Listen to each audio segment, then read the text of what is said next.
올해 연휴 추석 때부터 그 벌금제도 새로 생긴 거 아십니까 혹시?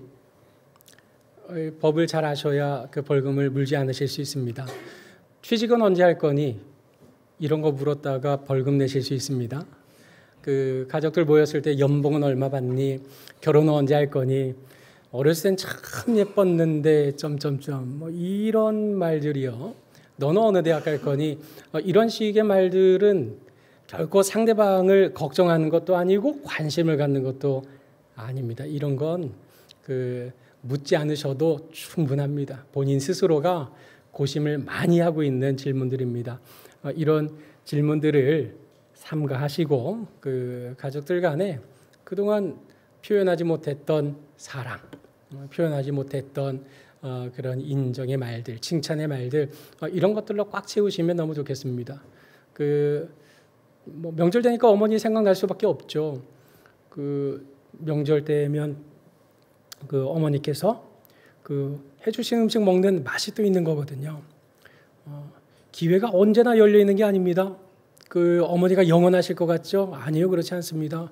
아버지가 영원하실 것 같죠? 아니요, 그렇지 않습니다. 있을 때 잘하셔야 됩니다. 그러니까 가족들이 이 땅에 있는 동안에 그런 사랑과 정을 듬뿍 나눌 수 있도록 이런 고상한 그리스도인 된 힘을 이런 질문들을 가지고 다 빼버리시면 안 됩니다. 네, 좋은 말, 사랑하는 말, 칭찬하는 말들로 명절을 풍요롭게 보내시면 좋겠습니다. 해리스 포드의 도망자라는 영화가 있는데요. 보니까 30년 전이에요. 지금 비디오 테이프이죠. 여기 주인공이 킴볼인가, 아무튼 킴볼인지 아무튼 그 성형외과가 아니죠. 외과 의사로 나옵니다. 아주 저명한 의사인데 어느 날 늦게까지 수술 집도를 마치고 집에 갔는데 괴한이 들어온 거죠. 그 아내를 죽인 겁니다. 마침 그 괴한이 나가려고 하던 차에 맞닥뜨리게 되었고 몸싸움이 일어났습니다. 그런데 뭐 당해낼 재간이 있겠습니까? 당했죠, 그대로. 피범벅이 돼서 쓰러진 채 911에 전화를 해서 경찰들이 도착을 했고 그 괴한은 이미 도망가 버린 후였습니다. 그런데 상황이 이상한 것이 꼬여가는 겁니다. 아내를 살해한 자가 마치 그 킴블인 것처럼 그렇게 오해를 받게 된 겁니다.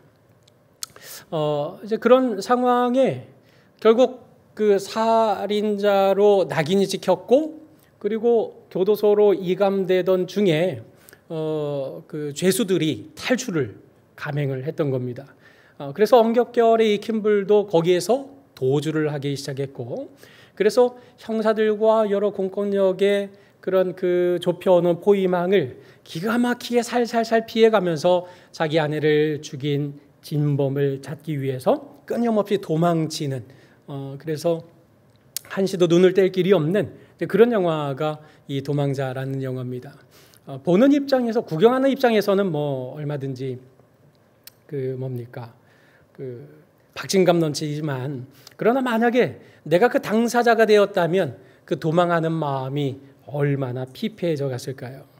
오늘 성경에 등장하는 이 다윗이 바로 그러했습니다. 사무엘상 20장 3절 하반절 말씀에 보면 다윗이 절친인 요나단과 대화 나눈 내용인데요. 진실로 여호와의 살아계심과 내 생명을 두고 맹세하노니 나와 죽음 사이는 어느 정도라고요? 한 걸음뿐이라. 그러니까 죽음이 임박했다는 사실을 지금 말하고 있는 것입니다. 이처럼 다윗은 사울 왕에게 도망자 신세가 되고 맙니다. 그가 도망자 신세가 된 것은 다른 것이 아니었습니다. 골리앗을 이겼기 때문입니다. 골리앗을 물리치고 나니 사람들이 다윗을 영웅처럼 만들었고 사울보다 더 뛰어난 존재로 여겼던 것입니다. 그러니 사울 입장에서는 시기의 대상, 질투의 대상이 되었던 것이고 결국 기어이 그의 목숨까지 노리게 되는 이런 상황까지 악화되었던 것입니다. 이처럼 다윗은 도망자의 신세가 된 이후 어떤 길로 나아갔습니까? 오늘 우리가 혹시 우리의 삶의 현실에서 도망하고 싶었던 적은 없습니까? 두려움과 불안과 여러 요인들 때문에 도망하고자 하는 마음이 우리 마음에 굴뚝같이 찾아올 때는 없었습니까? 그럼 과연 그럴 때 우리 신자들은 어느 길로 가야 마땅하겠습니까? 오늘 다윗이 보니까 다윗은 1절에 보니 놉이라고 하는 지역으로 일단 갔습니다. 놉, 이것은 의미상 높은 곳이라는 의미입니다. 예전에 시내 광야에서 성막을 만들었죠. 광야를 지난 다음에 가나안 땅에 정착하면서 실로라고 하는 곳에 성막을 놨습니다. 그런데 블레셋에 의해서 실로가 완전히 다 파괴되죠. 그래서 거기에 있던 이 성막을 옮긴 장소가 높은 곳, 놉이라는 장소로 옮겼던 겁니다. 그러니 성막과 관련된 제사장들이 그 지역에 많이 살았죠. 그래서 22장 19절에 보면 이 놉을 가리켜서 제사장의 성읍이다라고 별칭으로 부를 만큼 그 놉 땅에는 제사장들이 살고 있는 그런 땅이었습니다. 거기에 가서 다윗은 도망자로 첫 번째 그곳으로 간 겁니다. 아마도 도망자의 입장에서 가장 신뢰하고 믿을 만한 장소를 찾아갔겠죠. 거기는 제사장 아히멜렉에게 찾아갔는데, 믿을 만한 사람에게 찾아갔는데 그의 반응이 좀 이상합니다. 뭐라고 되어 있습니까? 아히멜렉이 떨며 다윗을 영접했다. 긴장하고 있었던 겁니다. 왜 아히멜렉이 다윗을 영접하는데 떨고 있었을까요? 일단 어찌하여 아무도 없느냐, 어찌하여 내가 홀로 있고 함께한 자가 아무도 없느냐라고 물었던 것처럼 지금 이 상황이 예사로운 상황이 아니라는 걸 아히멜렉도 인지했던 겁니다. 사울이 다윗의 생명을 노린다는 사실도 알고 있었고, 지금 이렇게 이례적으로 다윗이 혼자 찾아온 것도 굉장히 좀 낯선 일이었고, 게다가 거기에는 단 둘만 있었던 것이 아니었습니다. 오늘 보면 7절에 보니까 그날의 사울의 신하 한 사람이 그들하고 같이 있었습니다. 그가 누굽니까? 도액이라는 사람입니다. 이 사람은 이스라엘 본방인도 아니고 에돔 사람이었습니다. 이 사람이 직업이 무엇인가? 사울의 목자장이었습니다. 여러분, 목자가 뭐 하는 거겠어요? 휘조야, 목자는 뭐 하는 거지? 그렇죠, 양을 치죠. 그 양 치는 데 있어야죠, 목자장은요. 놉 땅은 어떤 땅이라 그랬습니까? 제사장의 성읍이라 그랬습니다. 거기는 양 치는 동네하고는 거리가 먼 동네입니다. 그런데 목자라는 직업을 가진 사람이 거기 제사장의 성읍에 와 있는 겁니다. 뭘까요? 사울이 심어놓은 스파이인 거죠. 여기서 혹시 엉뚱한 짓 안 하는지 잘 살펴봐라. 무슨 얘기 오고 가는지 잘 듣고 나한테 보고해라. 이런 첩자로 심어놓은 인물이 도액이었던 겁니다. 그러니 도액 때문에 이런 다윗이 예사롭지 않게 찾아온 이 상황이 아히멜렉으로서는 아주 긴장이 될 만한 상황이 아닐 수 없었습니다. 그런데 이 다윗도 그런 사실들을 잘 알죠. 왕가에 있었던 사람이니까 왕가의 정치적 흐름이 어떻게 가고 있는지 잘 아는 사람이었습니다. 그래서 애둘러서 내가 지금 왕의 긴급한 명령을 수행하느라 내가 지금 홀로 이렇게 왔습니다. 그러면서 3절에 당신의 수중에 무엇이 있는지, 떡 5덩이나 무엇이나 있는 대로 내 손에 주소서. 뭘 거달라는 얘기입니다.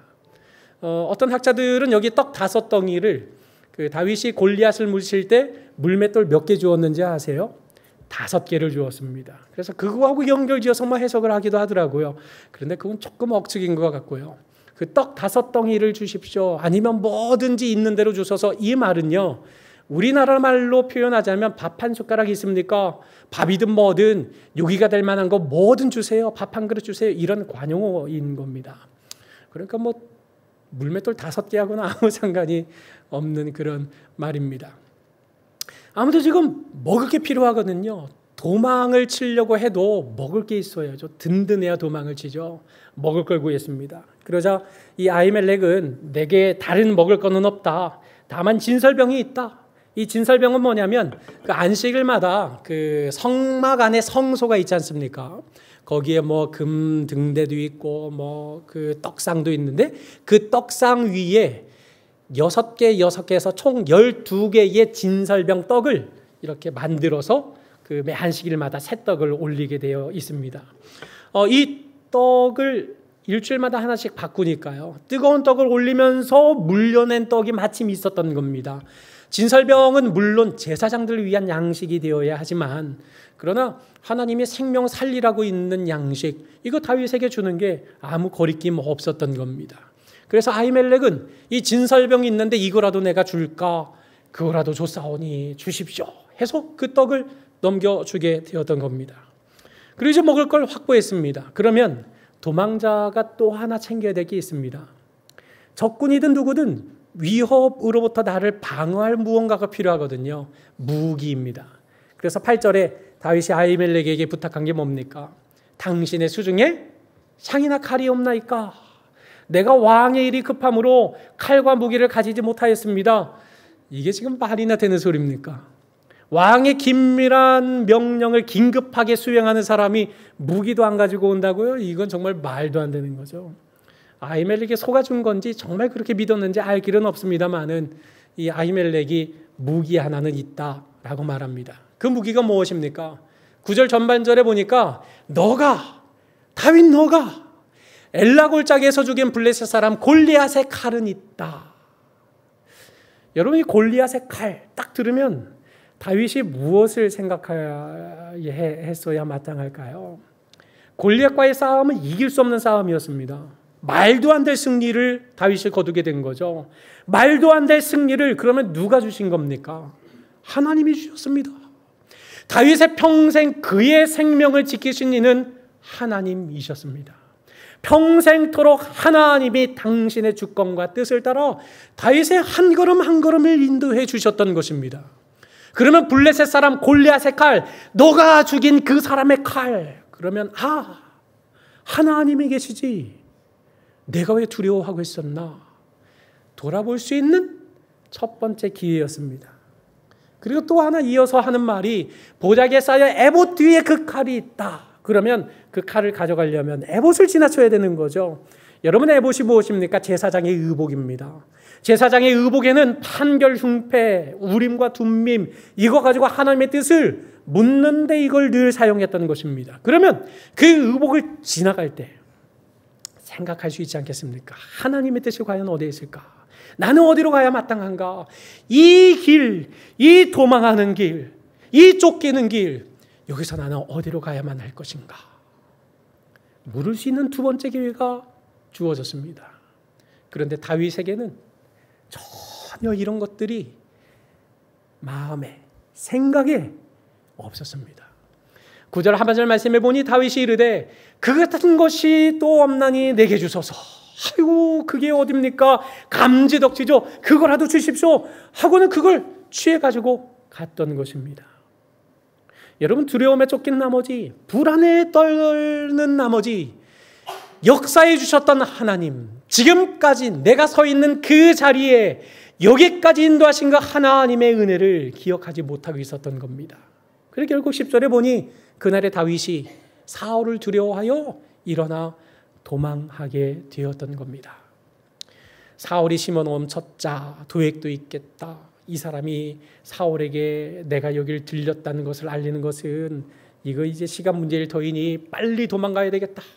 두려움과 불안이 결국 다윗으로 하여금 하나님을 생각할 여유조차도 허락하지 않고 그걸 다 송두리째 빼앗겨버린 인생이 되고 말았던 겁니다. 여러분, 혹 여러분의 삶 속에서 어떤 두려움과 어떤 불안이 하나님을 생각하지 못하게 만들고 있습니까?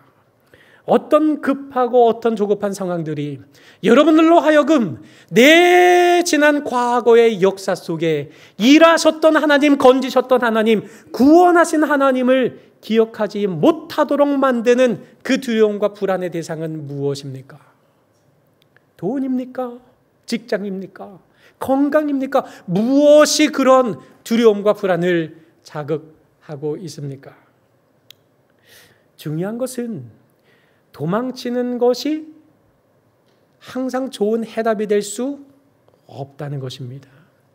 물론 그렇다고 피할 것을 피하지 않고 버티고 서 있는 것처럼 미련한 일은 없지만 두려워서 도망치는 것, 이것은 언제나 정답이 될 수는 없는 겁니다. 여러분, 우리가 역사가 중요한 문제가 무엇입니까? 오늘 이 땅에도 뭐 좌파니 우파니 오른쪽이니 왼쪽이니 진보니 보수니 엄청난 갈등들이 일어나죠. 무엇이 달라서 이런 갈등들이 일어날까요? 역사를 바라보는 관점이 달라서 그렇습니다. 그러나 분명히 역사가 정말 중요합니다. 왜 중요합니까? 어제 때문에 오늘이 있기 때문에 그렇습니다. 어제 없는 오늘이 난 있을 수 없습니다. 그래서 역사를 통해서 지난 과거를 통해 오늘 나의 삶을 조명해야 됩니다. 오늘 나는 어떻게 존재하고 있었나? 과거에 이런 어려움이 있을 때 나는 어떻게 했었던가? 하나님이 어떻게 도와주셨던가? 그 과거를 헤아리는 오늘이 될 때 우리는 두려움과 불안이 아니라 하나님 안에 거할 수 있게 되는 것이고, 내일 일을 알 수 없는 까닭에 전보로 많이 가시죠. 여기는 전보로 가시는 분 안 계시죠? 고객들 중에 기독교인이 그렇게 많다대요. 이게 그 통계적으로 지금 나왔습니다. 그 목회 데이터 연구소에서 그 조사를 했는데, 이런 전보는 기독교인들이 점점 많아지고 있다는, 코로나 이후에요. 참 기가 막힌 일이죠. 여러분 전 보시면 안 돼요. 내일 일을 하나님이 알게 하지 않으셨어요. 내일 일을 알 수 있는 사람은 아무도 없습니다. 한치 앞을 내다볼 수 없는 것이 사람입니다. 악은 어떤 모양이라도 따라하지 말라 그랬어요. 타로든 뭐든 오늘의 운세든 뭐든 그거 보지 마세요. 그거는 피해야 될 것들입니다. 아무튼 내일 일을 알지 못하니 불안하잖아요. 그러나 오늘 나로 하여금 숨쉬게 하고 호흡하게 하고 살아있게 하시는 그 하나님이 우리 내일을 주장하신다, 이 사실을 기억한다면 어떻겠습니까? 비록 오늘 고단한 도망자의 삶을 산다 할지라도 내일의 소망을 붙잡고 살아갈 수 있는 오늘이 될 수 있는 것 아닙니까? 이것이 우리가 역사를 기억해야 될 유일한 이유인 겁니다. 여러분 10절에 보니까 그날에 다윗이 사울을 두려워하여 일어나 도망갔는데 어디로 도망갔습니까? 가드 왕 아기스에게로 갔습니다. 가드는 블레셋의 5대 도시 중에 하나인 거죠. 블레셋은 그 당시 이스라엘과 철천지 원수지간이었습니다. 왜 많고 많은 곳 중에 블레셋 땅으로 갔을까요? 이스라엘 땅에는 사울의 손아귀에서 벗어날 길이 없는 지역이었습니다. 그래서 블레셋 땅으로 갈 수밖에 없었다라고 다윗은 조급한 마음에 계산했을 것이고, 그럼 블레셋에 갔을 때 협상할 수 있는, 내가 가지고 있는 카드는 뭔가? 다윗은 전쟁에서 진 적이 없습니다. 늘 이겼거든요. 나의 무장, 나의 장수의 능력이라면 아마 블레셋에서도 두 손을 들고 환영할 것이다. 그래서 그런 계산하에 그렇게 가게 되었던 것입니다. 블레셋 가드까지 한 30km가 됐는데요. 거기까지 부지런히 열심히 달려갔습니다. 그런데 변수가 있었습니다. 아기스의 신하들이 변수였습니다. 그들이 아기스 왕에게 무슨 말을 하느냐면, 이는 그 땅의 왕 다윗이 아니니까. 왕은 사울이거든요. 그런데 백성들은 이미 다윗을 왕으로 삼고 있었습니다. 왜 다윗을, 사울을 놓고 왕으로 이미 딱 얘기를 하고 점 찍어 놓았을까요? 사울이 죽인 자는 1000, 2000밖에 안 되지만 다윗은 10,000, 20,000을 죽였다. 사울보다 다윗이 훨씬 뛰어나다. 이것이 온통 이스라엘 백성들이 부르는 노래였던 것입니다. 그러니 명목상 왕은 사울이지만 이스라엘 땅의 진짜 왕은 다윗이다. 이게 온 백성들의 노래, 그 대상, 그 주인공이 저 다윗이 아닙니까? 이게 다윗의 무장력을 칭찬한 것 같지만은요, 실상은 다윗을 굉장히 비꼬고 있는 말입니다. 다윗이 골리앗을 죽인 이후에 사울이 죽인 자는 1000이요 다윗은 10,000이로다, 이런 칭송을 받기 시작했거든요. 근데 그 죽은 골리앗의 고향이 어디게요? 가드 땅이었습니다. 한마디로 원수의 소굴로 들어간 거죠. 거기까지 생각 못한 겁니다. 그런데 지금 1000이요 10,000이나 내가 골리앗을 죽인 이후에 이스라엘 백성들이 나를 어떻게 생각했는지 이걸 어떻게 아기스의 신하들이 다 알고서 왕에게 말하니, 이거 아차 싶은 겁니다. 내가 오판했구나. 다윗이 이 말을 듣고 그의 마음에 두고 가드 왕 아기스를 심히 두려워하게 되었던 겁니다. 여기까지 생각 못했거든요. 우리가 늘 그렇지 않습니까? 우리 인생길 계획하고 준비하고 이렇게 되겠구나 상상하고 우리가 모든 것 준비해서 나아가지만 항상 계획대로 되지 않지 않습니까? 변수가 생깁니다. 돌발 상황이 생깁니다. 내가 어떻게 감당할 길이 없는 문제들로 앞길이 가로막힐 때도 있는 것입니다. 그러니 여러분, 겁내서 도망하는 것, 이게 답이 될 수 없는 것입니다. 지금 가드왕 아기스를 심히 두려워했다고 했는데요, 여러분 앞서 사울을 어떻게 했다 그랬습니까? 두려워해서 일어나 도망했다 그랬습니다. 똥이 무서워서 피하냐, 더러워서 피한다 하고 도망친 다윗이었습니다. 그런데 여기에 왔더니 이제는 아기스를 더 심히 진짜 두려워하게 된 상황까지 이르게 된 겁니다. 도망이 답이 아닙니다. 여러분, 쥐가 마법사한테 부탁을 하죠. 아우, 난 고양이 때문에 무서워서 못 살겠어요. 고양이가 되게 해줬어요. 불쌍해가지고요. 고양이가 됐어요. 또 찾아왔어요. 저는 개가 무서워서 못 살겠어요. 그래, 불쌍하다. 내가 한 번 더 너 변화시켜줄게. 개로 만들어줬어요. 개로 만들어줬더니 이제는 또 무섭대요. 뭐가 또 무섭냐? 호랑이가 무섭대요. 그 호랑이로 바꿔줬어요. 그 호랑이로 살면서 또 무서워서 또 찾아왔어요. 저 무서워요. 뭐가? 사냥꾼이 무섭답니다. 사냥꾼으로 만들어줬어요. 또 찾아왔어요. 무서워 못 살겠다고. 뭐가 무섭냐? 집에 아내가 무섭습니다. 여러분, 무서움의 끝이 없습니다. 두려워해서 도망하기 시작하면 끊임없이 도망할 수밖에 없는 것이 현실입니다. 도망하는 것이 결코 인생의 답이 될 수 없는 겁니다. 그 순간 13절에 다윗은 그의 행동을 변했습니다. 여기 행동을 변했다 이 말은 그의 판단을 바꾸었다, 생각을 바꾸었다, 이런 말로도 바꿀 수 있는 그런 그 표현입니다. 다윗이 생각을 바꾸고 판단을 바꾼 겁니다. 내가 잘못했다. 내가 오판했다. 내가 지금 왜 여기까지 이렇게 왔을까? 그리고 무엇을 했습니까? 미친 채 하기 시작합니다. 여러분, 수염 얼마나 덥수룩하게 자랐겠습니까? 그냥 침 흘리는 것도 지저분한데요. 더 지저분한 게 뭔지 아세요? 그 수염을 타고 흐르는 침들입니다. 얼마나 지저분하겠습니까? 그러니 다윗이 갑자기 눈이 풀린 듯 하더니 대문짝에 가요. 그리고 끄적끄적하면서 대문하고 얘기를 나누기 시작하는 거예요. 이런 기가 막힌 상황이 펼쳐졌던 겁니다. 아기스 왕이 보니 이거 미쳤네. 그냥 잡아서 죽이면 되겠다. 야, 저거 그냥 가다가 칼로 목을 쳐라. 할 수도 있었습니다. 그런데 아기스 왕이 야, 어디서 데려올 것 없어서 미친놈을 데리고 왔느냐 라고 말하면서 돌려보내라고 그렇게 이야기를 하면서 목숨을 부지할 수 있게 되었습니다.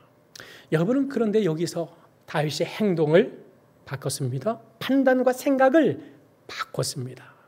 자기가 자기가 걸어왔던 이 길에 행보를 바꾸게 되었습니다. 그리고 미친 척 했는데 그 미친 척 할 때 그 바꾼 모습이 어떻게 변화되었던 걸까요?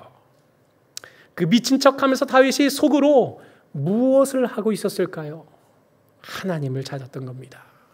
시편 34편에 보면 제목이 이렇게 되어 있습니다. 다윗이 아비멜렉 앞에서 미친 채 하다가 쫓겨나서 지은 시. 아비멜렉은 블레셋의 수장을 지칭하는 그런 대명사죠. 이 아기스 왕 앞에서 미친 채 하다가 쫓겨나서 지은 시가 시편 34편입니다. 거기에 내가 여호와께 간구하매 이 곤고한 자가 부르짖으매 라고 이렇게 진술하고 있습니다. 이게 무슨 말입니까? 미친 척하면서 속으로 생각하고 있는 겁니다. 하나님 살려주세요. 제가 왜 여기까지 생각 못했을까요? 제가 왜 하나님을 붙잡지 못했을까요? 제가 왜 하나님의 살아계심을 붙잡지 못하고 제가 여기까지 왔을까요? 제가 어쩌다가 이 지경이 되었을까요? 제가 어쩌다가 이스라엘을 버리고 블레셋 땅까지 와서 내가 이렇게 미친 척하면서 생명을, 목숨을 구걸하는 신세가 되었나요? 이 비참한 자를 불쌍히 여겨주십시오. 이 비참한 자를 긍휼히 여겨주십시오. 간구합니다. 한 번만 살려주세요. 한 번만 살려주신다면 내가 정말 주를 위해 다시 힘내서 살아보겠습니다. 제발 살려주세요 하면서 대문하고 얘기하고 침 질질 흘리고 그렇게 미친 척하면서 목숨을 구걸하고 있었던 겁니다. 여러분, 다윗은 도망하는 길을 택했습니다. 그래서 간 곳이 저 블레셋 땅, 그것도 골리앗의 고향인 가드 땅까지 죽을 자리인지 알지도 못한 채 거기까지 나아갔던 것이 다윗이었습니다. 그러나 하나님은 거기까지 쫓아오셨습니다. 그리고 기어이 다윗의 심령에 하나님을 향한 마음이 회복되게 하셨습니다. 하나님을 향한 기도의 입술이 열리도록 역사해 주셨습니다. 하나님을 향한 간구가 다시금 회복되도록 그의 삶에 역사해 주셨던 것입니다. 결국 그 결과 건지시는 하나님을 만나게 됐던 거죠. 34편에 이렇게 고백합니다. 내가 여호와께 간구하매 내게 응답하시고 내 모든 두려움에서 나를 건지셨도다. 이 곤고한 자가 부르짖음에 여호와께서 들으시고 그의 모든 환난에서 구원하셨도다. 그러면서 이런 기가 막힌 고백하죠. 너희는 여호와의 선하심을 맛보아 알지어다. 그에게 피하는 자는 복이 있다. 라는 이런 기가 막힌 사실을 깨닫게 되었던 겁니다. 여러분, 우리의 삶이 다윗과 다를 것이 무엇입니까? 계산차고 판단차고 그래서 잘못된 길로 나아갈 때가 얼마나 많습니까? 그래서 또다시 실패하고 또다시 넘어지고 또다시 비참한 자신의 현실을 마주하고 자기에게 낙심하고 실망할 때가 어디 하루 이틀 일입니까? 내가 왜 그랬을까? 내가 왜 그 모양이었을까? 내가 왜 그렇게 행동을 했을까? 수많은 연민과 회환이 끊이지 않는 것, 그것이 우리 인생입니다. 그러나 여러분, 소망이 있습니다. 그건 비참한 나의 삶 속에 나에게 있는 소망이 아니라 살아계신 하나님으로부터 인한 소망입니다. 그 소망이 무엇입니까? 하나님은 건져주시는 하나님이시라는 사실입니다. 우리의 기도의 입술을, 간구의 입술을 회복시키셔서 결국 기어이 그 모든 환난과 고통으로부터 건져내시는 하나님 되심을, 그분이 우리 삶 속에 찾아와 주셔서 발견하게 하시고 만나게 하시고 체험케 하신다는 이 사실, 이것이야말로 하나님이 우리에게 주신 복음 중에 복음이요 소망 중에 소망이지 않습니까? 사랑하는 서부강의 성도 여러분, 성경 속에 이 두려움이라는 단어가 몇 번 나오는지 아세요? 어떤 사람은 이거 다 셌나 봐요. 366번이 있답니다. 요새는 뭐 컴퓨터 있으니까 뭐 이렇게 단어 검색하면 쫙 나오는데요. 이걸 뭐 하나 일일이 뭐 다 셌나 보죠. 366번. 1년이 며칠이죠? 365일입니다. 그러니 윤년이면 어떻게 됩니까? 366일인 거죠. 그래서 어떤 성경학자는 두려움이 366번 성경에 기록되어 있다는 이 사실을 가지고 우리 인생은 1년 12달 365일 내내 두려움과 불안에서 벗어날 수 없는 존재다. 뭐 성경에 꼭 그런 의도를 담고 그렇게 기록했다, 뭐 이렇게 말할 수는 없지만 의미상 참 좋은 의미를 내포하고 있는 것은 사실인 것 같습니다. 여러분, 우리 삶에 우리를 옥죄어오는 불안이 얼마나 많습니까? 우리 청년들, 나의 진로는 어떻게 돼야 될 것인가? 나 이제 어디로 진로를 택해야 할 것인가? 어디에 취업을 해야 될 것인가? 어떻게 결혼을 할 것인가? 뭐 이런 여러 가지 많은 불안들이 있지 않습니까? 우리 기성세대 어르신들, 나의 삶을 어떻게 정리해야 되나? 우리 자녀들에게 어떻게 신앙의 유산을 물려줄 수 있을까? 이런 두려움과 불안 속에 하루하루 살아갈 수밖에 없는 현실, 그게 우리네 현실이지 않습니까? 그러나 이처럼 두렵고 불안한 일들 참 많이 있지만, 여러분, 우리가 아까 450장 찬송 불렀죠. 거기에 3절의 가사가 이렇습니다. 불같은 시험 많으나 겁내지 맙시다. 불같은 시험 많으나 겁내지 맙시다. 구주의 권능 크시니 이기고 남을 것이기 때문이라고 말입니다. 우리의 찬송이 이와 같아야 됩니다. 불같은 시험 많으나 겁내지 맙시다. 우리에게는 전능의 하나님, 권능이 크신 하나님이 계시기에 우리의 삶은 결코 실패하지 않는다. 우리의 삶은 반드시 건지시는 하나님의 손길, 그 안에 있는 존재이다. 그러므로 지나온 역사 속에서 당신의 백성들과 교회를 지키시고 보호해 주셨던, 건지셨던 그 하나님의 역사, 이것을 우리 마음에 깊이 새기면서 우리 일상에 찾아오는 모든 두려움 속에서 기도를 회복하고 간구를 회복하여서 하나님의 선하심을 맛보는 우리 모든 성도님들이 되시기를 주님의 이름으로 간절히 축원합니다.